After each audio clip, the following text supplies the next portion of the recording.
വീട്ടിലും നാട്ടിലും വഴിയിലും പുഴയിലും വീട്ടിലും നാട്ടിലും വഴിയിലും പുഴയിലും ഏവർക്കും അനുഗ്രഹമണിയങ്ങളായിടാം. അനുഗ്രഹക്കടലേ എഴുന്നള്ളി വരികയിന്നനുഗ്രഹമടിയാറിൽ അളവഞ്ഞ് പകരാം. പ്രിയക ദൈവത്തിന് സ്തുതി.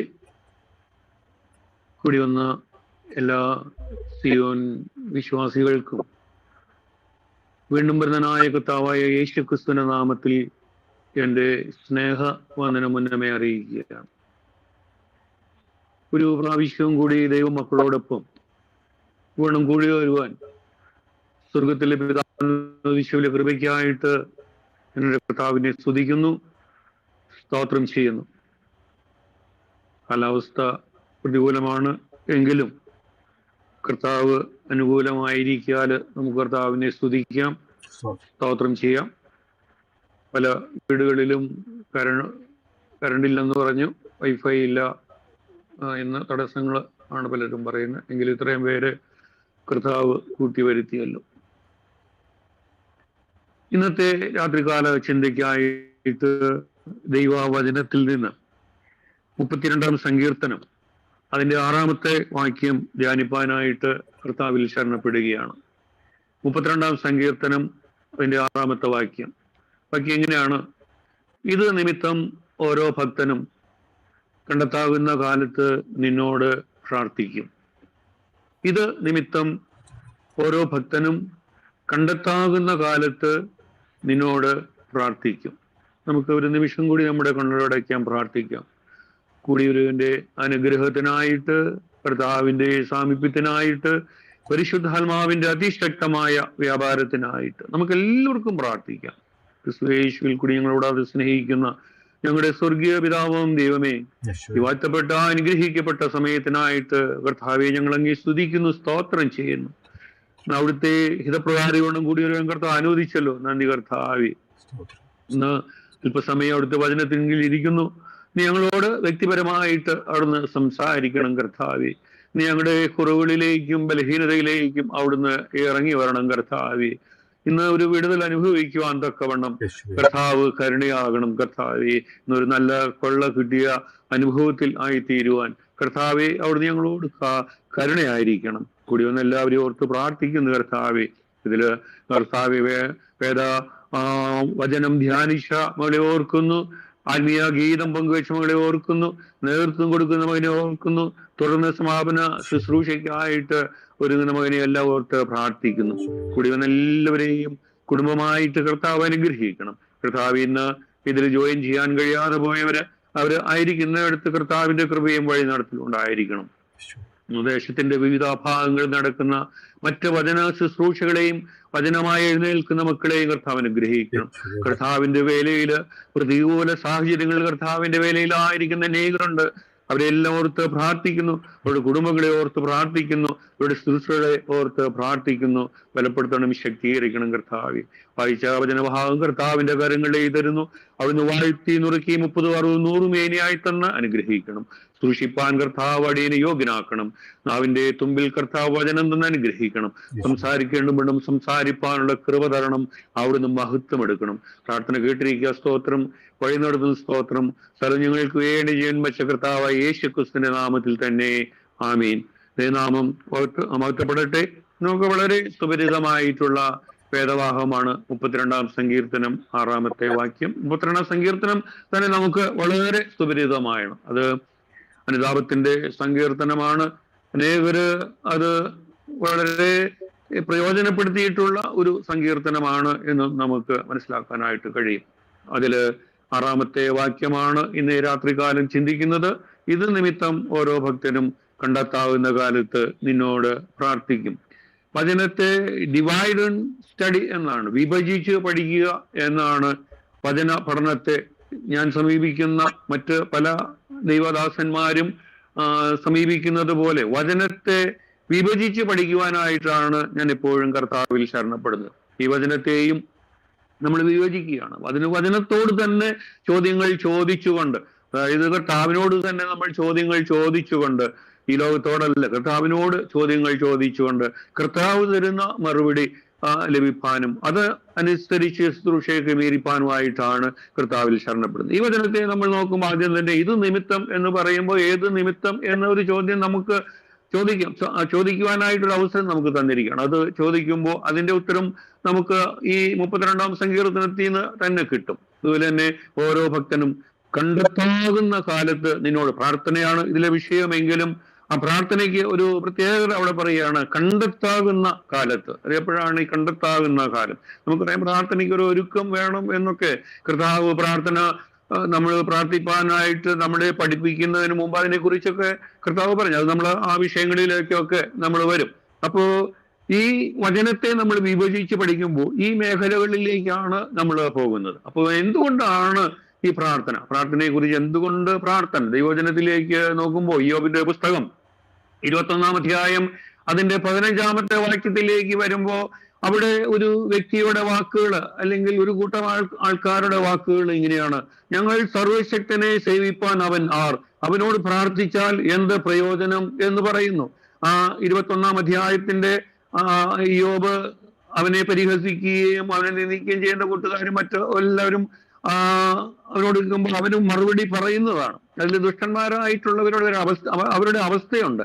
അവർക്ക് അവരുടെ ജീവിതത്തിൽ യാതൊരു കുറവും വരുന്നില്ല, അവരുടെ കൃഷി നശിക്കുന്നില്ല, അവരുടെ കന്നുകാലികൾ നശിച്ചു പോകുന്നില്ല, അവരുടെ മക്കൾക്ക് രോഗം ബാധിക്കുന്നില്ല, അവരുടെ ബിസിനസ് ദിനംതോറും പുഷ്ടി വെച്ച് വരുന്നു, കൃഷിയിൽ നിന്ന് അവർ ഉദ്ദേശിക്കാത്ത ഫലം കിട്ടുകയാണ്. ഇങ്ങനെ കിട്ടുന്ന അനുഭവത്തിലായിരിക്കുന്ന ഒരു കൂട്ടം ജനം അവര് ചോദിക്കുന്നതാണ്, ഞങ്ങൾ സർവശക്തനെ സേവിപ്പാൻ അവൻ ആർ, അവനോട് പ്രാർത്ഥിച്ചാൽ എന്ത് പ്രയോജനം? കാരണം അവരുടെ ജീവിതത്തിൽ പ്രാർത്ഥിച്ചാൽ കിട്ടുന്നതിനേക്കാൾ, അല്ലെങ്കിൽ അവരുടെ സങ്കല്പത്തിൽ ആ പ്രാർത്ഥനയ്ക്ക് കിട്ടുന്ന, അല്ലെങ്കിൽ അവർ വിചാരിച്ചിരിക്കുന്ന അതിനേക്കാൾ കൂടുതൽ അനുഗ്രഹമല്ല, അവർക്ക് പ്രതിഫലം കിട്ടുകയാണ് പ്രാർത്ഥിക്കാതെ തന്നെ. അതുകൊണ്ട് തന്നെയാണ് ഈ സർവശക്തനെ സേവിപ്പാൻ അവരാരാണ്, അവനോട് പ്രാർത്ഥിച്ചാൽ എന്ത് പ്രയോജനം എന്ന് ദൈവവചനം പറയുന്നു. എങ്കിൽ അതുപോലത്തെ അനേകര് നമുക്ക് ചുറ്റും നമുക്ക് കാണുവാനായിട്ട് കഴിയും. അപ്പോ ഇവിടെ പ്രാർത്ഥനയെ കുറിച്ച് ചിന്തിക്കുന്നതിന്റെ ഒരു പ്രാധാന്യം, അനേകർ പ്രാർത്ഥിക്കുന്നില്ല എന്ന് മാത്രമല്ല, ഈ ദൈവത്തെ പരിഹസിച്ച് പറയുന്നതായിട്ടും ഒക്കെ നമുക്ക് കാണുവാനായിട്ട് കഴിയും. വിശുദ്ധ മർക്കോസിന്റെ സുവിശേഷം 12-ാം അധ്യായം 24-ാമത്തെ വാക്യത്തിലേക്ക് വരുമ്പോൾ, നിങ്ങൾ തിരുവെഴുത്തുകളെയും ദൈവശക്തിയെയും അറിയായത് കൊണ്ട് വഴിതെറ്റിപ്പോകുന്നുണ്ട്. ദൈവത്തിന്റെ ശക്തിയെ പലരും ഒന്നും അറിയുന്നില്ല, തിരുവെഴുത്തിന് ഇന്ന് പലരും മനസ്സിലാക്കുന്നില്ല. അതുകൊണ്ട് പലരും വഴിതെറ്റിപ്പോവുകയാണ്. അപ്പൊ അതുകൊണ്ട് തന്നെ ഈ പ്രാർത്ഥനയുടെ കർത്താവ് തന്നെ അത് പറഞ്ഞിരിക്കുകയാണ്, പ്രാർത്ഥനയാലും ഉപവാസത്താലും അല്ലാതെ ദൈവം ജാതി വിട്ടു പോവുകയില്ല എന്ന്. നമ്മളെ പ്രതിസന്ധിയിൽ അല്ലെങ്കിൽ ബന്ധനത്തില് ആയിരിക്കുന്ന സമയത്ത് അത് പൈശാചികമായ ബന്ധനമാണെങ്കിൽ അത് പ്രാർത്ഥനയാലും ഉപവാസത്താലും അല്ലാതെ വിട്ടുപോവുകയില്ല. പലരും പ്രാർത്ഥനയെയും ഉപവാസത്തെയും തെറ്റിദ്ധരിച്ചിട്ടുണ്ട്.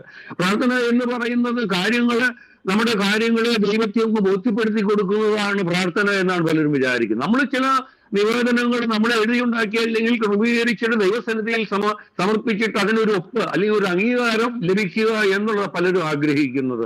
പക്ഷേ ദൈവവചനം പഠിക്കാൻ നമുക്ക് മനസ്സിലാക്കാനായിട്ട് കഴിയും, പ്രാർത്ഥന കർത്താവ് പ്രാർത്ഥിച്ചപ്പോൾ തന്നെ കഴിയുമെങ്കിൽ പാനപാത്രമെങ്കിൽ നിന്ന് നിൽക്കണമേ, എങ്കിലും എന്റെ ഹിതമല്ല നിന്റെ ഹിതം. നമ്മൾ പ്രാർത്ഥനയിൽ ഏറ്റവും പ്രധാനമായിട്ട് നമ്മൾ വിഷയങ്ങൾ ദൈവസന്നിധിയിലേക്ക് വയ്ക്കുമ്പോൾ അവിടെ എടുത്തു പറയേണ്ടതായ അല്ലെങ്കിൽ ദൈവസന്നിധിയിലേക്ക് വിട്ടുകൊടുക്കേണ്ടതായ ഒരു കാര്യം ദൈവത്തിന്റെ ഹിതത്തിനായിട്ട് വിട്ടുകൊടുക്കും. എന്റെ ഹിതമല്ല അവിടുത്തെ ഹിതം നിറവേറുവാനായിട്ട്. അപ്പൊ പ്രാർത്ഥിക്കുമ്പോൾ അത് ആ ഒരു ഹിതത്തിനായിട്ട് നമ്മൾ സമർപ്പിക്കേണ്ടതായിട്ടുണ്ട്. വീണ്ടും പ്രാർത്ഥിക്കുമ്പോൾ പലപ്പോഴും ദൈവം തരുന്ന ഉത്തരം 3 തലത്തിലാണ്. അതിന്റെ ഉത്തരം യെസ്, നോ അല്ലെങ്കിൽ വെയിറ്റ് എന്നുള്ളതായിരിക്കും. ഈ 3നെയും അനുഗ്രഹമായിട്ട് നമുക്ക് കാണുവാനായിട്ട് കഴിയും. യെസ് നമുക്ക് എപ്പോഴും സന്തോഷത്തോടെ നമ്മൾ സ്വീകരിക്കും. വെയിറ്റ് എന്ന് പറയുന്നത് പ്രത്യേകിച്ച് ഇപ്പോൾ ഈ 21-ാം നൂറ്റാണ്ട് എല്ലാം ഫാസ്റ്റ് ഫുഡിന്റെയും എല്ലാം നിമിഷങ്ങൾക്കുള്ളിൽ കാര്യങ്ങൾ സാധിക്കുന്ന അനുഭവത്തിലായിരിക്കുന്ന ഈ കാലഘട്ടത്തില് ദൈവത്തിൽ നിന്നും വെയിറ്റ് എന്ന് പറയുന്ന അതിനു വേണ്ടിയിട്ട് കാത്തിരിപ്പാനായിട്ട് അനേകർക്ക് കഴിയുന്നില്ല. അപ്പൊ ആ വെയിറ്റ് എന്ന് പറയുന്ന ദൈവത്തിന്റെ പ്രാർത്ഥനയോട് അനുഭവമുണ്ട്. അതുപോലെ തന്നെ നോ എന്ന് പറയുന്നത്, ഇതിന് മൂന്നിനെയും അതിശ്രേഷ്ഠം. ഞാൻ പറയും നോ എന്ന് പറയുന്നതാണ് ഏറ്റവും ശ്രേഷ്ഠമായിട്ട് ഞാൻ കരുതുന്നത്. പൗലോസ് അപ്പോസ്തലൻ ദൈവസന്നിധിയിൽ അപ്പോസ്തലന്റെ രോഗത്തോടുള്ള ബന്ധത്തിൽ 3 വട്ടം പ്രാർത്ഥിച്ചതായിട്ടാണ് നമുക്ക് കാണാനായിട്ട് കഴിയും. അവിടെ കർത്താവ് സൗഖ്യം കൊടുത്തില്ല, നോ തന്നെയാണ് പറഞ്ഞത്. പക്ഷേ അവിടെ സൗഖ്യം കൊടുത്തില്ല എന്ന് വെച്ച് പ്രാർത്ഥനയ്ക്ക് ഉത്തരം കൊടുത്തില്ല എന്നല്ല, അല്ലെങ്കിൽ പ്രാർത്ഥനയ്ക്ക് ദൈവം അവിടെ അതിന് പ്രതികരിച്ചില്ല എന്നല്ല. നിനക്ക് എന്റെ കൃപ മതി, നിന്റെ ബലഹീനതയില് ദൈവത്തിന്റെ ശക്തി തികഞ്ഞു വരും. കാരണം വെളിപ്പാടുകളുടെ ആധിക്യത്തിൽ നിഗളിച്ചു പോകാതിരിക്കാനായിട്ടാണ്. കർത്താവ് ആ രോഗസൗഖ്യം മാറ്റിക്കൊടുത്തായിരുന്നുവെങ്കിൽ, ആ പ്രാർത്ഥനയ്ക്ക് യെസ് എന്നൊരു ഉത്തരമായിരുന്നു കൊടുത്തായിരുന്നുവെങ്കിൽ, പൗലോസ് അപ്പോസ്തലൻ ആത്മീയമായി വളരെ ഉയർന്ന അനുഭവത്തിലാണ്. കൊരിന്ത്യർ ലേഖനമൊക്കെ എഴുതുമ്പോഴത്തേക്കും പൗലോസ് വളരെ ആത്മീയമായി വളർന്നു കഴിഞ്ഞു. ആ ആത്മീയമായ വെളിപ്പാടുകൾ, അനേക വെളിപ്പാടുകൾ മറ്റുള്ളവർക്ക്, കർത്താവിന്റെ കൂടെയാവുന്ന ശിഷ്യന്മാർക്ക് പോലും ലഭിക്കാത്ത വെളിപ്പാടുകളാണ്. സഭയുടെ മർമ്മത്തെ കുറിച്ച് സഭയെ വെളിപ്പെടുത്തി കൊടുത്തത് പൗലോസിനാണ്. അതുപോലെ ജനതകളോട് സുവിശേഷം പറയുന്ന കാര്യം വെളിപ്പെടുത്തി കൊടുത്തത് പൗലോസിനാണ്. അനേക കാര്യങ്ങള് പൗലോസിന് വെളിപ്പെടുത്തി കൊടുത്തു. അങ്ങനെ ആ വെളിപ്പാടുകളുടെ ആധിക്യത്തിൽ ആ നിഗളിച്ചു പോകുന്ന അനുഭവത്തിലേക്ക് പൗലോസ് വരുന്നതെന്ന് കണ്ടപ്പോൾ അവിടെ പിശാചിന്റെ ഒരു ദൂതനെ തന്നെ സ്വർഗത്തിൽ നിന്ന് നിയമിച്ചാക്കിയതാണ്. അപ്പോ അവിടെ ആ സൗഖ്യം കൊടുത്തായിരുന്നെങ്കിൽ പൗലോസ് നിഗളിച്ചു പോയേനെ, പൗലോസിന് ശുശ്രൂഷ നശിച്ചു പോയേനെ. കാരണം കർത്താവിന് നിഗളികളോട് എതിർത്ത് നിൽപ്പാനേ അവന് കഴിയുകയുള്ളൂ. അപ്പൊ ഞാൻ പറഞ്ഞത് പ്രാർത്ഥനയുടെ ഉത്തരത്തെ നോ എന്ന് പറയുന്ന ഉത്തരത്തെയും വെയിറ്റ് എന്ന് പറയുന്ന, നമുക്ക് ദൈവത്തിലേക്ക് നോക്കുമ്പോൾ എബ്രഹാമിന് നീണ്ടകാലം വെയിറ്റ് ചെയ്യേണ്ടതായിട്ട് വന്നു, ദാവീദിന് നീണ്ടകാലം വെയിറ്റ് ചെയ്യേണ്ടതായിട്ട് വന്നു, ഹന്നായ്ക്ക് നീണ്ടകാലം വെയിറ്റ് ചെയ്യേണ്ടതായിട്ട് വന്നു. ആ വെയിറ്റ് ചെയ്ത, ആ പ്രത്യാശയോട് കാത്തിരുന്നതിന് ശേഷം അവസാനം ലഭിച്ച അനുഗ്രഹങ്ങൾക്ക് വലിയ ഉന്നതമായ അനുഗ്രഹങ്ങളായിരുന്നു നമുക്ക് മനസ്സിലാക്കാനായിട്ട് കഴിയും. അപ്പോ ഒന്ന് ഞാൻ പറഞ്ഞത്, പ്രാർത്ഥന എന്ന് പറയുന്നത് നമ്മൾ കാര്യങ്ങൾ ദൈവസേനയിൽ ബോധ്യപ്പെടുന്നതല്ല, ദൈവമായിട്ടുള്ള ഒരു ബന്ധമാണ്, ദൈവമായിട്ട് സംസാരിക്കുന്നതാണ്. നമുക്കറിയാം, നമ്മൾ ഈ ലോകത്തിൽ നമുക്ക് സ്നേഹമുള്ളവരോട്, ഇഷ്ടമുള്ളവരോട് നമ്മൾ ദീർഘനേരം സംസാരിക്കുന്നതായിട്ട്, ഫോണിലും മറ്റു ഇതിലും, പ്രത്യേകിച്ച് ഇപ്പോൾ മൊബൈൽ ഫോണൊക്കെ വന്നപ്പോൾ കൂടുതൽ സമയം നമ്മൾ ഇഷ്ടമുള്ളവരോട് സംസാരിക്കും നമുക്ക് കാണുവാനായിട്ട് കഴിയും. അത് ദൈവവചനം പറയുന്നത് ഈ ലോകത്തേക്കാൾ എല്ലാത്തിലും കൂടുതൽ നീ സർവോപരി ദൈവത്തെ സ്നേഹിക്കണമെന്ന്. അപ്പോ ഈ ലോകത്തിലെ ആളുകളോട്, സ്നേഹമുള്ളവരോട് നമ്മൾ മണിക്കൂറുകൾ സംസാരിക്കുവാൻ താല്പര്യപ്പെടുന്നുവെങ്കിൽ ഇതിനേക്കാളൊക്കെ അധികമായി സ്നേഹിക്കേണ്ട ദൈവത്തോട് എത്ര അധികം സമയം നമ്മൾ സംസാരിക്കണം. അത് പ്രാർത്ഥനയിൽ കൂടിയാണ്. അതാണ് കർത്താവ് പറഞ്ഞ എല്ലായ്പ്പോഴും മടുത്തു പോകാതെ പ്രാർത്ഥിക്കണം എന്ന് പറയുന്നത്. അത് ഉണർവോടെ പ്രാർത്ഥിക്കണം, മടുത്തു പോകാതെ പ്രാർത്ഥിക്കണം എല്ലായ്പ്പോഴും. പൗലോസ് അപ്പോസ്തലൻ ഫിലിപ്പിയ ലേഖനത്തിൽ അത് പറയുന്നുണ്ട്, മടുത്തു പോകാതെ ഉണർന്ന് എല്ലായ്പ്പോഴും പ്രാർത്ഥിക്കണം. അത് നന്ദിയോടെ, സ്തോത്രത്തോടെ നിങ്ങളുടെ ആവശ്യങ്ങളെ ദൈവസന്നിധിയിൽ അറിയിക്കുക അത്രേ എന്നാണ്. അത് എപ്പോഴും പ്രാർത്ഥിപ്പാനായിട്ട്, അത് ആ കാലങ്ങളിൽ യാമാരംഭത്തിൽ കണ്ണുനീരോടുകൂടി പ്രാർത്ഥിപ്പാനായിട്ട് ദൈവത്തിൽ, അപ്പോൾ ദൈവമായിട്ടുള്ള ആ ഇടപെടൽ, സംഭാഷണം, അതാണ് പ്രാർത്ഥനയുടെ രീതി എന്ന്. വീണ്ടും ഉപവാസത്തെ പലരും തെറ്റിദ്ധരിച്ചിരിക്കുകയാണ്. നിരാഹാരം വരുന്ന ദൈവസന്നിധിയിൽ നിന്ന് ചില കാര്യങ്ങൾ സാധിക്കാമെന്ന്.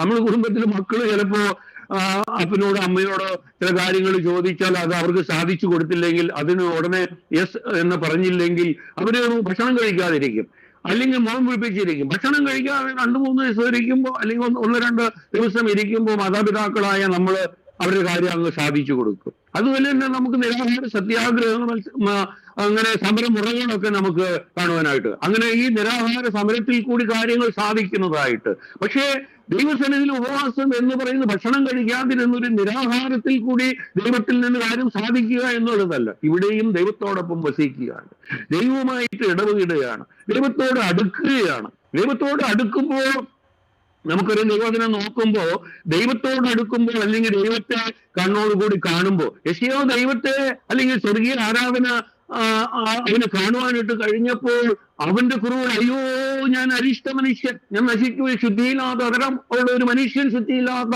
അതരങ്ങളോടുകൂടി ഇരിക്കുന്നു. അവന്റെ പാപത്തെ കുറിച്ചാണ് ബോധ്യം വരുന്നത്. ഇവിടെ ഉപവസിക്കുമ്പോഴും, ഉപവസിക്കുക എന്ന് പറഞ്ഞാൽ ദൈവത്തോടൊപ്പം വസിക്കണമെങ്കിൽ ദൈവവചനം, കാരണം ദൈവവചനം ദൈവമാണ് എന്ന് യോഹന്നാന്റെ സുവിശേഷത്തിൽ കൂടി നമുക്ക് അതിന്റെ 1-ാം അധ്യായത്തിൽ കൂടി നമുക്ക് അറിയാമല്ലോ. ദൈവവചനം കേൾക്കുക എന്ന് പറഞ്ഞാൽ ദൈവത്തെ കേൾക്കുക എന്ന് ദൈവത്തിന്റെ സാമീപ്യമാണ്.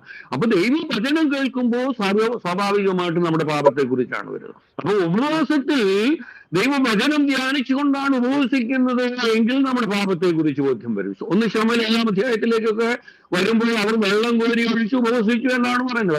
വെള്ളം എന്ന് പറയുന്നത് ദൈവവചനത്തോടാണ് അവിടെ ഉപമിച്ചിരിക്കുന്നത്. അപ്പൊ വെള്ളം കോരി ഒഴിച്ച് ഉപവസിച്ചു എന്ന് പറഞ്ഞാൽ ദൈവവചന കേൾവിയോടുകൂടി ഉപവസിച്ചു. അവർ തുടർന്ന് വായിക്കുന്നത് അവരുടെ പാപത്തെ ഏറ്റുപറഞ്ഞു എന്നുള്ളതാണ്. നെഹമ്യാവിന്റെ പുസ്തകം 1-ാം അധ്യായത്തിലേക്ക് വരുമ്പോൾ 1 യാമത്തോളം അവർ വചനം കേട്ടു, 1 യാമത്തോളം പാപത്തെ ഏറ്റുപറഞ്ഞു എന്നാണ്. അപ്പൊ ഉപവസിക്കുമ്പോൾ ദൈവത്തെ അറിയുകയാണ്, ദൈവത്തെ അറിയുമ്പോൾ നമ്മെ അറിയുകയാണ്, നമ്മുടെ പാപത്തെ അറിയാണ്, അത് ഏറ്റുപറഞ്ഞ് ഉപേക്ഷിക്കുകയാണ്. അതിന്റെ ഫലം എന്ന് പറഞ്ഞാൽ നമ്മുടെ ആത്മീയ വളർച്ചയാണ്. ആത്മീയ വളർച്ച എന്ന് പറഞ്ഞാൽ ആത്മീയ ഫലം കായ്ക്കുകയാണ്. നമ്മൾ സ്നേഹത്തിലേക്ക് വരികയാണ്. നമ്മൾ പല ഈർഷ്യ വിദ്വേഷങ്ങളിതല്ല. ഈ പ്രാർത്ഥന ഉപവാസത്തിൽ കൂടി മറ്റുള്ളവരുടെ പക വിദ്വേഷങ്ങള് അതെല്ലാം നമ്മൾ വിട്ടുപോകുമ്പോൾ നമ്മൾ അനുഭവിക്കുന്ന ഒരു സന്തോഷം, നമ്മൾ അനുഭവിക്കുന്ന ഒരു സമാധാനം, ഇത് ആ പ്രാർത്ഥനയിൽ നിന്നും ഉപവാസത്തിൽ നിന്നും നമുക്ക് ലഭിക്കുന്നു. അപ്പൊ പ്രാർത്ഥനയും ഉപവാസത്തെയും നമ്മൾ പലരും കാണുന്നത് പോലെ അല്ല നമ്മൾ ആ പ്രാർത്ഥനയെ ദൈവവചന അടിസ്ഥാനത്തിൽ സമീപിക്കുമ്പോൾ നമുക്ക് മനസ്സിലാക്കുന്നത്. വീണ്ടും എന്തുകൊണ്ടാണ് പ്രാർത്ഥന എന്ന് പറയുമ്പോൾ ദൈവം പ്രാർത്ഥനയ്ക്ക് ഉത്തരം അരുളിയിട്ടുണ്ട് എന്നുള്ളത്. 1 ശമൂവേൽ 7-ാം അധ്യായത്തിന്റെ 9-ാമത്തെ വാക്യത്തിലേക്ക് വരുമ്പോൾ അവിടെ ശമൂവേലിന്റെ ദർശനത്തിൽ പ്രാർത്ഥിച്ചു, ദൈവം അവിടെ ഉത്തരം അരുളി എന്ന് നമുക്ക് കാണുവാനായിട്ട് കഴിയും. വീണ്ടും 18-ാം അധ്യായം അതിന്റെ 36 മുതൽ 38 വരെയുള്ള വാക്യങ്ങളിലേക്ക് വരുമ്പോ അവിടെ ഏലിയാവ് ദൈവസന്നിധിയിൽ പ്രാർത്ഥിച്ചു കഴിഞ്ഞപ്പോൾ അവിടെ സ്വർഗത്തിൽ ഉടനെ ഉത്തരമരളി, സ്വർഗത്തിൽ നിന്ന് തീ ഇറങ്ങി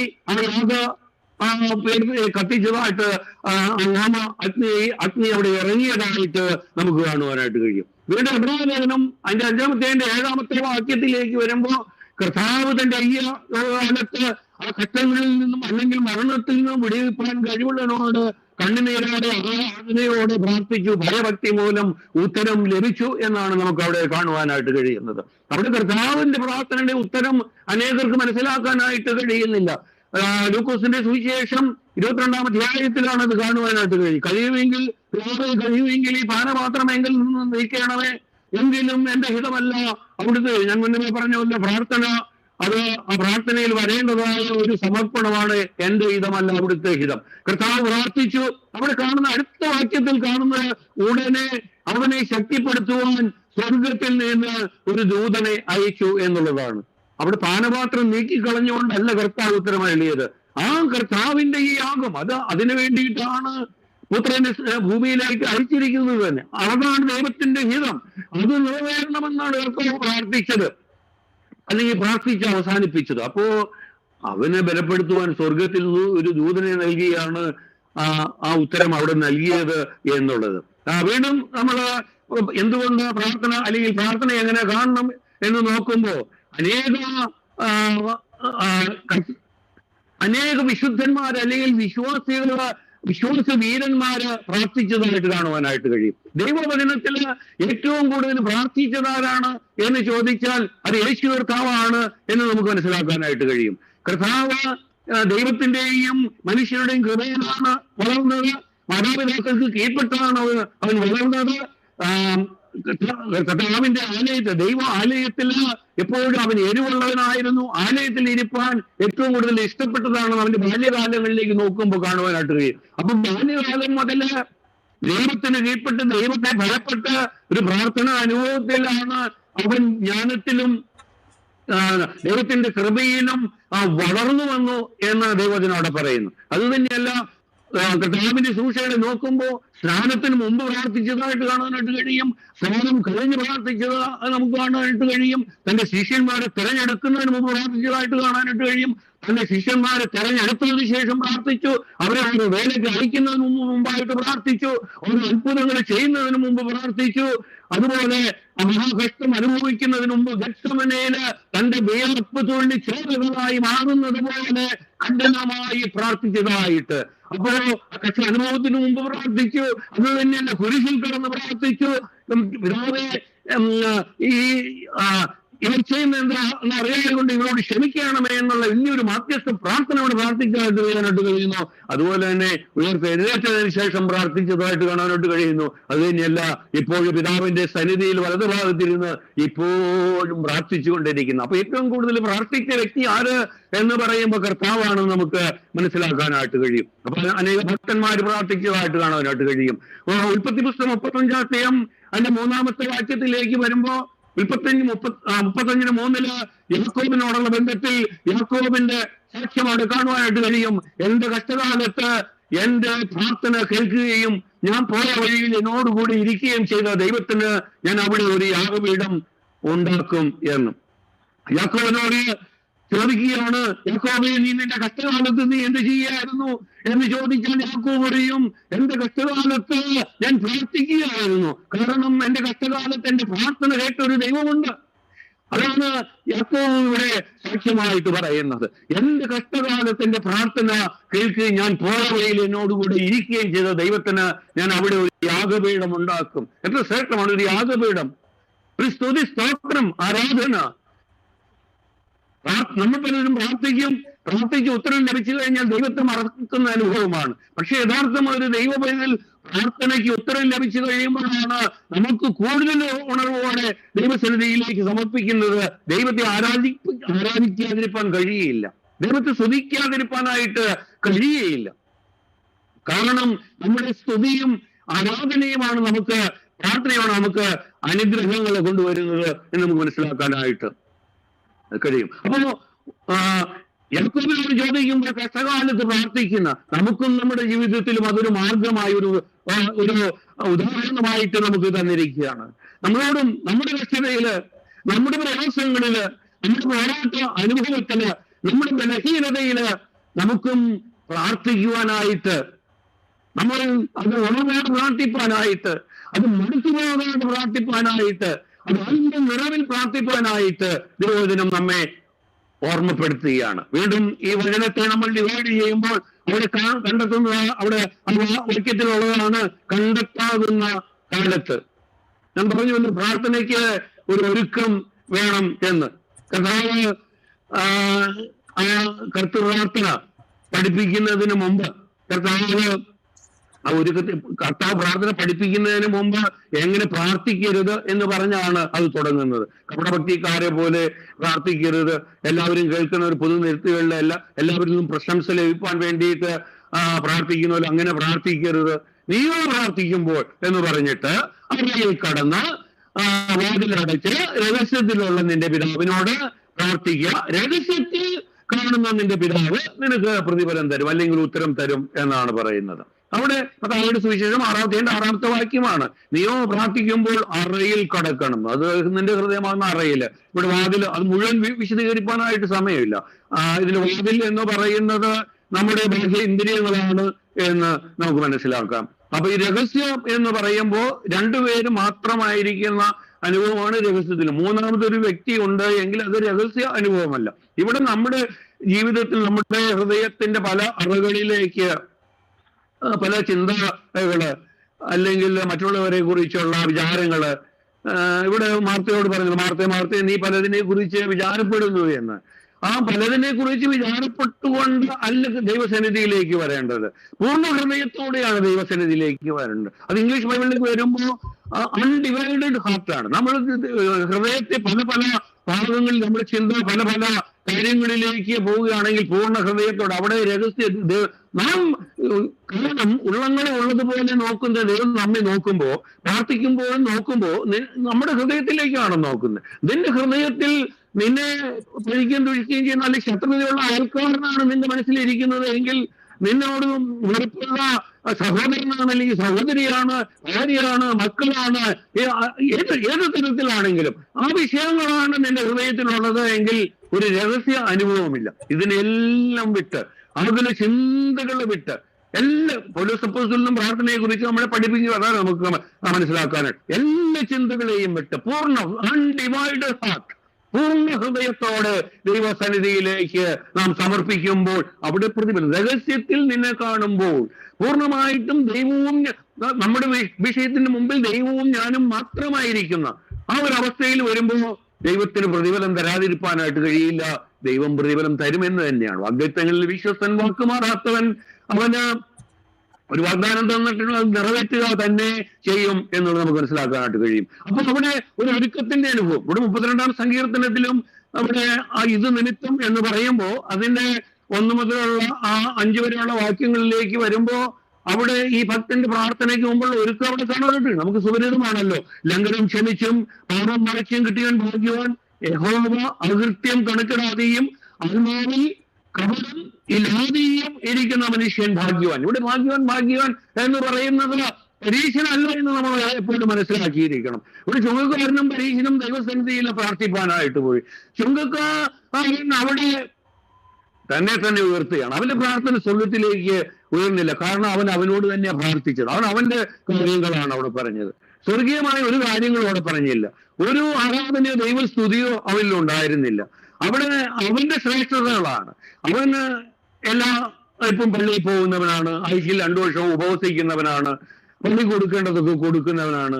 ഈ ചുങ്കക്കാരനെ പോലെ ഒന്നും അല്ല എന്ന് പറഞ്ഞ് തന്നെത്താൻ ഉയർത്തുന്നവരൊക്കെ താഴ്ത്തപ്പെടും എന്ന് തന്നെത്താൻ താഴ്ത്തുന്നവനോ അനുഗ്രഹിക്കപ്പെടുകയാണ്. ഇവിടെ ഞാൻ പറഞ്ഞത് ലംഘനം ക്ഷമിച്ചും പാപം മറിച്ചും കിട്ടിയവനാണ് അനുഗ്രഹിക്കപ്പെടുന്നവൻ, പരീക്ഷനല്ല എന്ന്. യഹോവ അകൃത്യം കണക്കിടാതെയും ആത്മാവിൽ കപടമില്ല. ഇത് വളരെ പ്രത്യേകമാണ്. ആത്മാവ്. കാരണം ദൈവം ബാഹ്യമായിട്ടുള്ള എല്ലാ ഞായറാഴ്ചയും പള്ളിയിൽ വരുന്നവനെ അല്ല നോക്കുന്നത്, പള്ളിക്ക് കൊടുക്കേണ്ടുന്നവനെ അതെല്ലാം അവൻ നോക്കുന്നത്. എന്ന് വെച്ചാൽ പള്ളിയിൽ പോകുന്നുണ്ടോ എന്നല്ല, പള്ളിക്ക് കൊടുക്കണ്ട എന്നല്ല അതിന്റെ അർത്ഥം.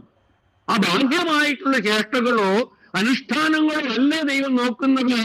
അവൻ ആത്മാവിൽ കപടമില്ലാതെ ഹൃദയങ്ങളെയാണ് അവൻ നോക്കുന്നത്. ഇവിടെ ചുങ്കക്കാരനും പരീക്ഷനോടുള്ള ബന്ധത്തിൽ കർത്താവ് വെളിപ്പെടുത്തിയില്ലായിരുന്നുവെങ്കിൽ നമ്മളും പരീക്ഷന് 100-100 മാർക്ക് കൊടുത്തേനേമായിരുന്നു. കാരണം അവനെ പോലെ ഇത്ര നല്ല മനുഷ്യനുണ്ടോ എന്ന് പറഞ്ഞു. കാരണം എല്ലാ ഞായറാഴ്ചയും പള്ളിയിൽ വരുന്നവനാ. എല്ലാ ഞായറാഴ്ചയും അവിടെ അച്ഛൻ വരുന്നതിന് മുമ്പ് ചിലപ്പോൾ വന്നിരിക്കും. അവിടെ അവന് ആഴ്ച 2 തൊട്ട് ഉപവസിക്കുന്നു, പ്രാർത്ഥിക്കുന്നു, നിരന്തരം എപ്പോഴും പ്രാർത്ഥിക്കുന്നതായിട്ട്. അപ്പൊ ഈ ലോകപ്രകാരം നോക്കുമ്പോൾ വളരെ ശ്രേഷ്ഠം. പക്ഷേ ആത്മാവിനെ നോക്കുന്ന, ഹൃദയത്തെ നോക്കുന്ന കർത്താവ് നോക്കുമ്പോ ഇവിടെ പരീക്ഷണല്ല അനുഗ്രഹിക്കപ്പെട്ടവൻ. അവിടെ ഒരു ചുങ്കക്കാരനാണ്. അവൻ ലോകം നോക്കുമ്പോ അവൻ പരിഹസിക്കപ്പെടേണ്ടവനാണ്, അവൻ വെറുക്കപ്പെടുന്നവനാണ്. പക്ഷെ ദൈവസന്നിധിയിൽ അവൻ അനുഗ്രഹിക്കപ്പെട്ടവനാണ്. അപ്പോ ഇവിടെ ഒരു ഒരുക്കം എന്ന് പറയുന്നത് അതിന്റെ 5-ാമത്തെ വാക്യത്തിൽ വരുമ്പോൾ, ഞാൻ എന്റെ പാപം എന്നോട് അറിയിച്ചു, എന്റെ അകൃത്യം മറച്ചു വെച്ചതുമില്ല. പാപം മറച്ചു വെക്കാതെ ദൈവസന്നിധിയിൽ പറഞ്ഞ് എന്റെ ലംഘനങ്ങൾ ഏറ്റുപറയെന്ന് ഞാൻ പറഞ്ഞു. അപ്പോൾ നീ എന്റെ പാപത്തിന്റെ കുറ്റം ക്ഷമിച്ചു തന്നു. ഇത് നടത്താം ഓരോ ഭക്തനും കണ്ടെത്താവുന്ന കാലത്ത് യഹോവയോട് പ്രാർത്ഥിക്കും. അപ്പൊ പ്രാർത്ഥനയുടെ ഒരുക്കം നമ്മൾ മത്തായിയുടെ സുവിശേഷം 6-ാമത്തെ വാക്യത്തിൽ കണ്ടതുപോലെ നമ്മുടെ പാപത്തെ ദൈവസന്നിധിയിൽ ഏറ്റുപറഞ്ഞ് അതിന് ക്ഷമ ലഭിച്ചു എന്ന് ഉറപ്പ് ലഭിക്കുമ്പോ നമുക്ക് ദൈവത്തെ കണ്ടെത്തുവാനായിട്ട് കഴിയും, നമുക്ക് പ്രാർത്ഥിപ്പാനായിട്ട് കഴിയും. യോബിന്റെ അനുഭവം നോക്കുമ്പോ യോബ് കണ്ടെത്താവുന്ന കാലത്ത് അവിടെ ദൈവത്തോട് പ്രാർത്ഥിച്ച് നമുക്ക് കാണുവാനായിട്ട് കഴിയും. അവിടെ യോബിന്റെ പുസ്തകം 42-ാം അധ്യായത്തിന്റെ 5-ാമത്തെ വാക്യത്തിലേക്ക് വരുമ്പോ അവിടെ നമുക്ക് കാണുവാനായിട്ട് കഴിയുന്നത്, ഞാൻ നിന്നെ കുറിച്ചൊരു കേൾവി മാത്രമേ കേട്ടിരുന്നുള്ളൂ, ഇപ്പോൾ എന്റെ കണ്ണാൽ നിന്നെ കാണുന്നു എന്നാണ്. അവിടെ യോബ് ദൈവത്തെ കണ്ണാൽ കാണുന്ന ഒരു അനുഭവത്തിലേക്ക് വന്നപ്പോ അവനെ തന്നെ വെറുക്കുന്ന ഒരു അനുഭവം. ആ ഭാഗം ഇങ്ങനെയാണ്, ഞാൻ നിന്നെ കുറിച്ചൊരു കേൾവി മാത്രമേ കേട്ടിരുന്നുള്ളൂ, ഇപ്പോൾ എന്റെ കണ്ണാൽ നിന്നെ കാണുന്നു, അവയെ ഞാൻ എന്നെ തന്നെ വെറുത്ത് പൊടിയിലും ചാരത്തിലും കിടന്ന് അനുതപിക്കുന്നു. പാപത്തെ ഓർത്ത് അനുതപിക്കുന്ന ഒരു യോബിനെയാണ് അവിടെ കാണുവാനായിട്ട് കഴിയുന്നത്. ദൈവത്തെ കണ്ടെത്താവുന്ന കാലം യോബിന്റെ ജീവിതം നമുക്ക് നോക്കുമ്പോൾ, ആ ജീവിതഘട്ട അനുഭവത്തിലൂടെ കടന്നുപോയപ്പോൾ അത് അവന് ദൈവത്തെ കണ്ടെത്തുവാനായിട്ട് അതുവരെ ഒരു കേട്ടുകേൾവി മാത്രമുണ്ടായിരുന്നു. കാരണം ഹൃദയം നുറുങ്ങിയവർക്ക് യഹോവ സമീപസ്ഥനാണ്. കഷ്ടകാലത്ത് അവൻ ഏറ്റവും അടുത്ത തുണയാണ്. അവന്റെ കഷ്ടതയില് അവന് അടുത്തു വന്നതായിട്ട് ദൈവത്തെ അറിയുവാനായിട്ട് കഴിഞ്ഞു. ഇവിടെ അതിന്റെ 10-ാമത്തെ വാക്യത്തിലേക്ക് വരുമ്പോ കണ്ടെത്താവുന്ന കാലത്ത് യോബിന്റെ പ്രാർത്ഥന 10-ാമത്തെ വാക്യം, യോബ് തന്റെ സ്നേഹിതന്മാർക്ക് വേണ്ടി പ്രാർത്ഥിച്ചു. യോബ് തന്റെ സ്നേഹിതന്മാർക്ക് വേണ്ടി പ്രാർത്ഥിച്ചപ്പോ ഇത് നിമിത്തം നമ്മൾ ദൈവവചനത്തിൽ പറഞ്ഞുവല്ലോ, ആ ഹൃദയങ്ങളിൽ കാണുന്നവൻ, ആ രഹസ്യത്തിൽ കാണുന്ന പിതാവ് നിനക്ക് പ്രതിഫലം തരും എന്ന് പറയുന്ന പോലെ ഇവിടെ ദൈവം ഈ രഹസ്യത്തിൽ കാണുന്ന പാപക്ഷമ ലഭിച്ച യോബിന്റെ പ്രാർത്ഥന ദൈവത്തെ കണ്ടാക്കാവുന്ന സമയത്ത് യോബ് പ്രാർത്ഥിച്ചപ്പോൾ അവിടെ യോബിന് പ്രതിഫലം ദൈവം കൊടുക്കുകയാണ്. നമ്മളെ നനയ്ക്കുന്നതിലും അത്യന്തം പരമായിട്ടെന്ന് അവിടെ യോബിനെ അനുഗ്രഹിച്ചത് നമുക്ക് മനസ്സിലാക്കാനായിട്ട് കഴിയും. അവിടെ നോക്കുമ്പോൾ നമുക്ക് ഇങ്ങനെയാണ് യോബിന് തന്റെ സ്നേഹിതന്മാർക്ക് വേണ്ടി പ്രാർത്ഥിച്ചപ്പോൾ യഹോവ തന്റെ സ്ഥിതിക്ക് ഭേദം വരുത്തി. ഒന്ന്, യോബിന്റെ സ്ഥിതിക്ക്, അവന്റെ സ്ഥിതിക്ക് ദൈവം ഭേദം വരുത്തി. യഹോവ യോബിന് ഇരട്ടിയായി കൊടുത്തു. മുമ്പ് ഉണ്ടായിരുന്നതൊക്കെയും ഇരട്ടിയായി കൊടുത്തു. വീണ്ടും അതിന്റെ വാക്യം തുറന്നു വായിക്കുമ്പോ യഹോവ തന്റെ അവന്റെ സഹോദരന്മാരും മുമ്പ് അവന് പരിചയമുള്ളവരൊക്കെയും അവന്റെ അടുക്കൽ വന്ന് അവന്റെ വീട്ടിൽ വന്ന് അവനോട് ഭക്ഷണം കഴിച്ചു. യോബ് കഷ്ടതയിലായപ്പോൾ, ദുരിതത്തിലും പ്രയാസത്തിലും ആയപ്പോൾ, അവന്റെ സമ്പത്ത് നഷ്ടപ്പെട്ടപ്പോൾ, അവന്റെ ആരോഗ്യം നഷ്ടപ്പെട്ടപ്പോൾ അവന്റെ സഹോദരന്മാർ അവനെ വിട്ടേച്ചു പോയി, അവന്റെ സഹോദരിമാർ അവനെ വിട്ടുവെച്ചു പോയി, അവന്റെ ചർച്ചക്കാർ അവനെ വിട്ടേച്ചു പോയി, അവന്റെ സുഹൃത്തുക്കൾ അവനെ വിട്ടേച്ചു പോയി, അവന്റെ പരിചയക്കാരെല്ലാം അവനെ വിട്ടേച്ചു പോയി. ഇപ്പൊ ദൈവം അവനെ അനുഗ്രഹിക്കുവാനായിട്ട് തുടങ്ങി എന്ന് പറഞ്ഞപ്പോൾ ഇവിടെ ആ സഹോദരന്മാരെ സഹോദരിമാര് ഈ സുഹൃത്തുക്കളൊക്കെ തിരിച്ചു വരുന്നതായിട്ട് അവന് നഷ്ടപ്പെട്ട കൂട്ടായ്മ യോബിന് അവര് നഷ്ടപ്പെട്ട് ഈ സഹോദരന്മാര് ഈ സമയത്ത് അവരെ വിട്ടുപോയപ്പോൾ അവർക്ക് യാതൊരു ദുഃഖവും ഉണ്ടായിരുന്നില്ല. പക്ഷെ യോബ് അതിനെല്ലാം ഓർത്ത് ദുഃഖിക്കുകയായിരുന്നു. സഹോദരന്മാര് വിട്ടുപോയപ്പോൾ അതിനെ ഓർത്ത് ദുഃഖിക്കുകയായിരുന്നു, സഹോദരിമാര് വിട്ടുപോയപ്പോൾ അതിനെ ഓർത്ത് ദുഃഖിക്കുകയായിരുന്നു, സുഹൃത്തുക്കൾ വിട്ടുപോയപ്പോൾ അതിനെ ഓർത്ത് ദുഃഖിക്കുകയായിരുന്നു. അതും ദൈവസന്നിധിയിൽ അവന്റെ ഒരു പ്രാർത്ഥനാ വിഷയമായിരുന്നു. അപ്പോ ദൈവം അത് കാണുന്നു, അവന്റെ ഉള്ളത്തില് ആഗ്രഹവും കണ്ട് അവരെ തിരിച്ചു വരുത്തുകയാണ്. അത് തന്നെയല്ല, അവന്റെ വീട്ടിൽ അവനോടുകൂടെ ഭക്ഷണം കഴിച്ചു. യഹോവ അവന്റെ മേൽ വരുത്തിയിരുന്ന സകല അനർത്ഥത്തെയും കുറിച്ച് അവനോട് സഹതാപം കാണിച്ച് അവനെ ആശ്വസിപ്പിച്ചു.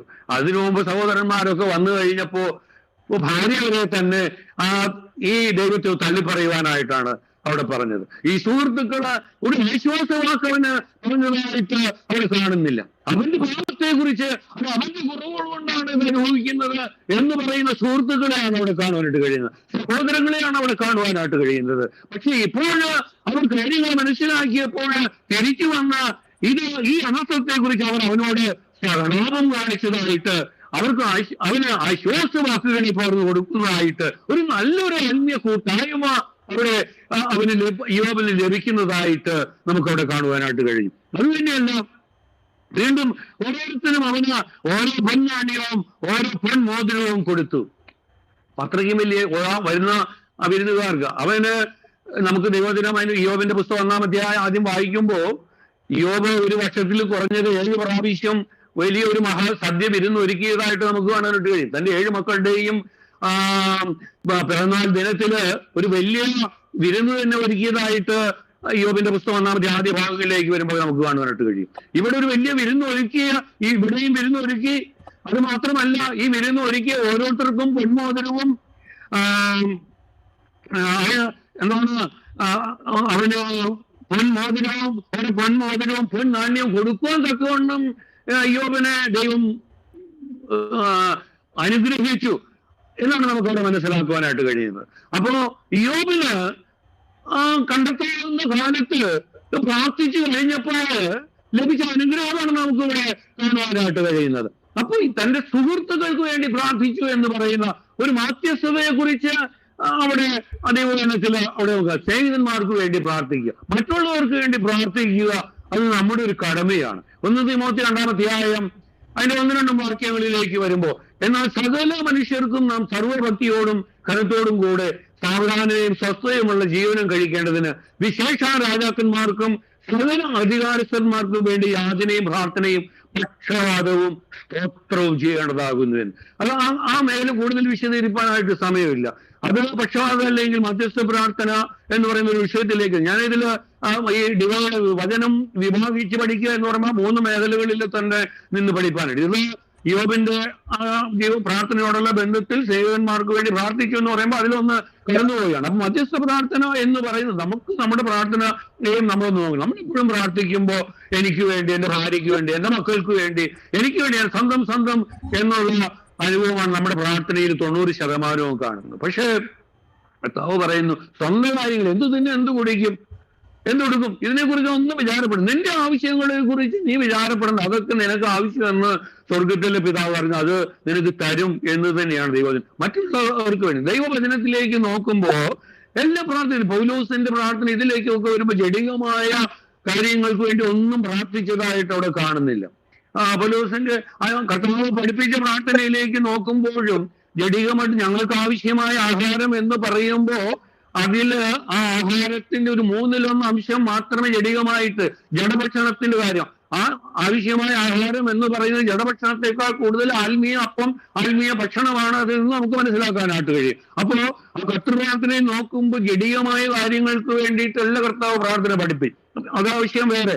ഇവിടെ 1 ശമൂവേൽ 12-ാം 23-ാമത്തെ വാക്യത്തിലേക്ക് വരുമ്പോൾ, ഞാനോ നിങ്ങൾക്ക് വേണ്ടി പ്രാർത്ഥിക്കാതിരിക്കുന്നതിനാൽ യഹോവയോട് പാപം ചെയ്യാനാണ് വരുന്നതെന്നാണ് ശമൂവേലോട് പറയുന്നത്. അപ്പൊ മറ്റുള്ളവർക്ക് വേണ്ടി നാം പ്രാർത്ഥിച്ചില്ല എങ്കിൽ അത് ദൈവസന്നിധിയിൽ പാപത്തിന്റെ അനുഭവമാണ്. അപ്പൊ മറ്റുള്ളവർക്ക് വേണ്ടി പ്രാർത്ഥിക്കും. ദൈവം നോക്കുമ്പോ മറ്റുള്ളവർക്ക് വേണ്ടി പ്രാർത്ഥിച്ച അനേക വിശ്വാസവീരന്മാരെ കാണാനായിട്ട് കഴിയും. എബ്രഹാം സോദോമിന് വേണ്ടി പ്രാർത്ഥിച്ച നമുക്ക് കാണാനായിട്ട് കഴിയും. അവിടെ ദൈവത്തിന് പ്രാർത്ഥിച്ച് ഈ സോദോമിനെ നശിപ്പിക്കുമെന്ന് സ്വർഗത്തിൽ നിന്ന് അരുളപ്പാടുണ്ടായപ്പോ നീതിമാന്മാരോടുകൂടി, ഈ നീതികെട്ടവരോടുകൂടി നീതിമാന്മാരുണ്ടെങ്കിൽ അത് നശിപ്പിക്കുമെന്ന് അബ്രഹാമോട് ചോദിക്കും. 50 നീതിമാന്മാരുണ്ടെങ്കിൽ. അപ്പൊ ഇബ്രാഹിമിന് സംശയമായി. അത് 45 40 30 20 അവസാനം 10 വരെ വന്ന് അവിടെ ഇബ്രാഹിം മധ്യസ്ഥം വഹിക്കുന്നതായിട്ട് നമുക്ക് കാണുവാനായിട്ട് കഴിയും. അപ്പോൾ മധ്യസ്ഥം വഹിക്കുക എന്ന് പറയും. ഇവിടെ നമ്മൾ ദൈവദിനം പറയുമ്പോൾ യേശു കർത്താവ് നമുക്ക് വേണ്ടി പിതാവിന്റെ പരിത്രാഗം മധ്യസ്ഥം ഇപ്പോൾ വഹിക്കുന്നു. അത് തന്നെയല്ല, കർത്താവ് കുരിശിൽ കിടന്ന മധ്യസ്ഥമാണ് കള്ളന് മാനസാന്തരത്തിലേക്ക് വന്നത്. അതുപോലെ അനേകർ മാനസാന്തരത്തിൽ ഇവർ ചെയ്യുന്നുണ്ടെന്ന് അറിയാവുണ്ട്, ഇതിനോട് ക്ഷമിക്കണമേ എന്ന്. സ്തെഫാനോസിന്റെ മധ്യസ്ഥമാണ് ഈ കുറ്റം അവരിൽ നിർത്തരുത് എന്ന്. സ്തെഫാനോസിന്റെ മധ്യസ്ഥ പ്രാർത്ഥനയാണ് പൗലോസിനെ മാനസാന്തരത്തിലേക്ക് നയിച്ചത് എന്ന് നമുക്ക് മനസ്സിലാക്കാനായിട്ട് കഴിയും. അപ്പൊ വിശ്വാസികളുടെ മധ്യസ്ഥമുണ്ട്, പരിശുദ്ധാത്മാവിന്റെ മധ്യസ്ഥം നമുക്ക് കാണുവാനായിട്ട് കഴിയും, യേശു കർത്താവിന്റെ മധ്യസ്ഥം നമുക്ക് കാണുവാനായിട്ട് കഴിയും. അതുപോലെ തന്നെ ദൈവവചനത്തിലേക്ക് വരുമ്പോ അവസാനമായിട്ട് ഒരു വ്യക്തിയെ കൂടി കണ്ടെത്താവുന്ന കാലത്ത് ദൈവസന്നിധിയിൽ പ്രാർത്ഥിച്ച ഒരു വ്യക്തി, അത് കുരിശിൽ കിടന്ന കള്ളനാണ്. കർത്താവിന്റെ വലതുഭാഗത്ത് കിടന്ന കള്ളൻ. പിതാക്കന്മാർ അതാണല്ലോ വലതുഭാഗത്തെ കള്ളനെ, ആ വലതുഭാഗത്ത് എന്ന് പറഞ്ഞ ആൾ നമ്മെ പഠിപ്പിച്ചിരിക്കുന്നത്. വലതുഭാഗത്തെ കള്ളൻ കണ്ടെത്താവുന്ന കാലത്ത് ദൈവത്തോട്, കർത്താവിനോട് പ്രാർത്ഥിച്ച് നമുക്ക് കാണുവാനായിട്ട് കഴിയും. അത് നമുക്ക് വളരെ സുപരിതമായ വേദഭാഗമാണ്. നമുക്കറിയാം, മത്തായിയുടെ സുവിശേഷവും മർക്കോസിന്റെ സുവിശേഷവും പഠിക്കുമ്പോ ഈ 2 കള്ളന്മാരും കർത്താവിനെ പരിചയവും ദുഷിച്ചതുമായിട്ട് നമുക്ക് കാണാനായിട്ട് കഴിയും. ഇവിടെ ലൂക്കോസിന്റെ സുവിശേഷം 23-ാം 39 വാക്യത്തിലേക്ക് വരുമ്പോ ഒരു കള്ളൻ കർത്താവിനെ ദുഷിച്ചപ്പോൾ മറ്റേ കള്ളൻ ഇവനെ ശാസിക്കുന്നതായിട്ട് നമുക്ക് അവിടെ കാണുവാനായിട്ട് കഴിയുന്നത്. വിശുദ്ധ ലൂക്കോസിന്റെ സുവിശേഷം 23-ാം 39 വരെയുള്ള, തൂക്കിയ വിശ്വാസിക്കാരിൽ ഒരുത്തൻ, നീ ക്രിസ്തു അല്ലയോ, നിന്നെ തന്നെയും ഞങ്ങൾ രക്ഷിക്കുക എന്ന് പറഞ്ഞ് അവനെ ദുഷിച്ചു. മറ്റവനോ അവനെ ശാസിച്ചു.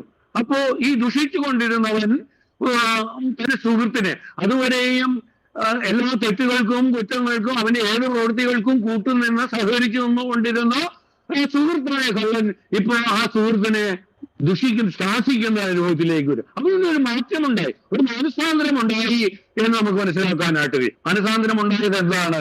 കർത്താവിന്റെ വചനം അവൻ കേട്ടു എന്നുള്ളതാ. ഇവർ ചെയ്യുന്നത് എന്തെന്ന് അറിയാതുകൊണ്ട് ഇവരോട് ക്ഷമിക്കണമേ എന്ന കർത്താവിന്റെ ക്രൂശിൽ ഈ പഴിക്കുകയും ദുഷിക്കുകയും ഒക്കെ ചെയ്തപ്പോൾ ഈ കർത്താവ് അവരെ നേരെ ശാസിക്കുകയോ അല്ലെങ്കിൽ ചീത്തവാക്കുകളോ ഇതൊന്നും ഉച്ചരിക്കാതെ അവരെ നോക്കിയിട്ട് ഇവർ ചെയ്യുന്നതെന്ന് അറിയാണ്ട് ഇവരോട് ക്ഷമിക്കണമേ എന്ന പ്രാർത്ഥന ഇത് കേട്ട് കഴിഞ്ഞപ്പോൾ ഈ കള്ളൻ കർത്താവിന്റെ മുഖത്തേക്ക് ഒന്ന് നോക്കി, നോക്കേണ്ട രീതിയിൽ ഒന്ന് നോക്കി, അവങ്കിലേക്ക് നോക്കി ഒരു പ്രകാശിതരായി എന്നാണ് ദൈവവചനം പറയുന്നത്. കർത്താവിലേക്ക് നോക്കിയപ്പോ കർത്താവിനെ കാണുവാനായിട്ട് കഴിഞ്ഞു, കർത്താവിനെ മനസ്സിലാക്കുവാനായിട്ട് കഴിഞ്ഞു. അവന്റെ ഈ കർത്താവിനെ മനസ്സിലാക്കിയപ്പോ അവന്റെ കുറവുകൾ മനസ്സിലാക്കാനായിട്ട് കഴിഞ്ഞു. ഈ കുരിശിലെ ശിക്ഷ അവന്റെ പാപം നിമിത്തമാണ്, അവന്റെ കുറ്റം നിമിത്തമാണ്, അവൻ അർഹിക്കുന്നതാണ് എന്ന് അവൻ അവിടെ ഏറ്റുപറയുകയാണ്. പാപത്തെ ഏറ്റുപറഞ്ഞ് ഉപേക്ഷിക്കുകയാണ്.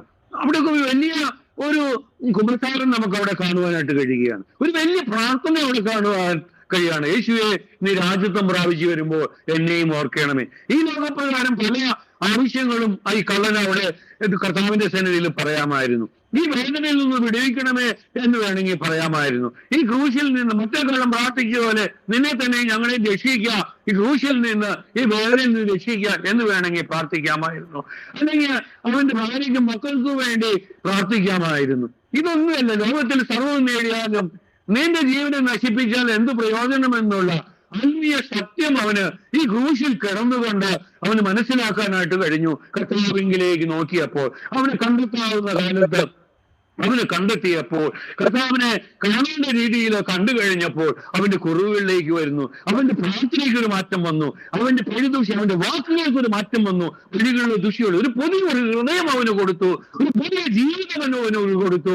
വലിയൊരു ആത്മീയ അനുഭവം അവന് കൊടുത്തു. അതുപോലെ കൂടെ നടന്ന ശിഷ്യന്മാർക്ക് പോലും മനസ്സിലാക്കാത്ത ഈ രാജ്യത്ത് ഇവൻ രാജാവായി ഇനി വരുന്നത് ഇനി വരുവാനിരിക്കുന്നതെന്നുള്ളത് വരെ തന്റെ കൂടെ ശിഷ്യന്മാർക്ക് പോലും മനസ്സിലാകാത്ത കാര്യം ഇവിടെ സ്വർഗം ഇവന് വെളിപ്പെടുത്തി കൊടുത്തു. വലിയ ഒരു അനുഗ്രഹം അവന് കൊടുത്തു. നീ ഇന്ന് എന്നോടൊപ്പം പറുദീസിലിരിക്കും. ഞാൻ എന്റെ വാക്കുകളെ ചുരുക്കട്ടെ. കണ്ടെത്താവുന്ന ഇത് നിമിത്തം ഓരോ ഭക്തനും കണ്ടെത്താവുന്ന കാലത്ത് യഹോവയോട് പ്രാർത്ഥിക്കും. നമുക്കും നമ്മുടെ കഷ്ടതയുടെയും പ്രയാസങ്ങളുടെയും ബുദ്ധിമുട്ടുകളുടെയും മധ്യത്തില് മറ്റുള്ള പഴിക്കുകയും ദുഷിക്കുകയും ഇവനോട് പ്രാർത്ഥിച്ചാൽ എന്ത് പ്രയോജനം? ദൈവത്തെ പഴിച്ചും ദുഷിച്ചും പോകുന്ന അനേകരുണ്ട്. ഈ ലോക ഇമ്പങ്ങളിലേക്ക് പോകുന്നവരുണ്ട്. ഇതിൽ നിന്നും വിട്ട് കർത്താവിലേക്ക് നോക്കുവാൻ, അവനോട് പ്രാർത്ഥിക്കുവാൻ, അതൊരു ഒരുക്ക അനുഭവത്തിൽ പ്രാർത്ഥിപ്പാൻ നമ്മെ സ്വർഗം സഹായിക്കട്ടെ, ബലപ്പെടുത്തട്ടെ, ശക്തീകരിക്കട്ടെ എന്ന് പ്രാർത്ഥിച്ചുകൊണ്ട് എന്റെ വാക്കുകൾ നിർത്തുന്നു. ദൈവനാമം മാത്രം മഹത്വപ്പെടട്ടെ.